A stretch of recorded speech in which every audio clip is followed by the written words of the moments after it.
In this video, I'm going to show you how to set up email forwarding in GoDaddy step by step so you can send messages from one address to another without constantly checking multiple inboxes. This is super helpful if you want emails sent to info at your domain to arrive in your Gmail, Outlook, or any other inbox you already use every day. If this tutorial helps you out, make sure to hit the like button and subscribe for more quick software and website guides. Alright, let's get started. First, go to GoDaddy and sign into your account. Once you're logged in, head over to the My Products section. This is where you'll see all of the services connected to your account, including your domains, hosting, and email tools. Next, look for the web hosting section and click Manage. If you're using GoDaddy hosting, this is where the cPanel tools are usually available. From there, open cPanel. cPanel is the control panel that lets you manage different parts of your hosting setup, including email forwarding. Inside cPanel, look for the email section and then click Forwarders. This is the exact area where you can create a forwarding rule so messages sent to one address automatically get sent to another.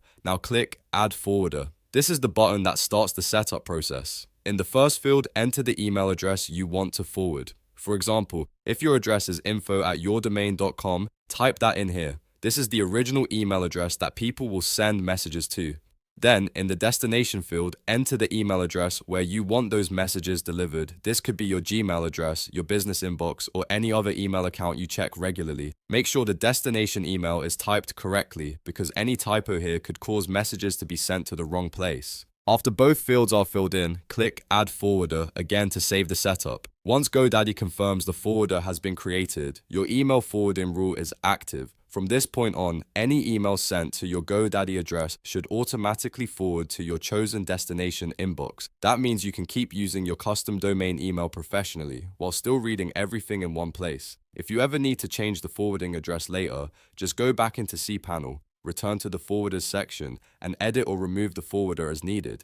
It's a simple process, and once you know where to look, it only takes a minute. So to recap, you signed into GoDaddy, opened My Products, went into web hosting, launched cPanel, found email forwarders, and added a forwarder from your domain email to your destination inbox. That's all there is to it. If this video was helpful, please give it a like, subscribe to the channel, and turn on notifications so you don't miss the next tutorial. Thanks for watching, and I'll see you in the next one.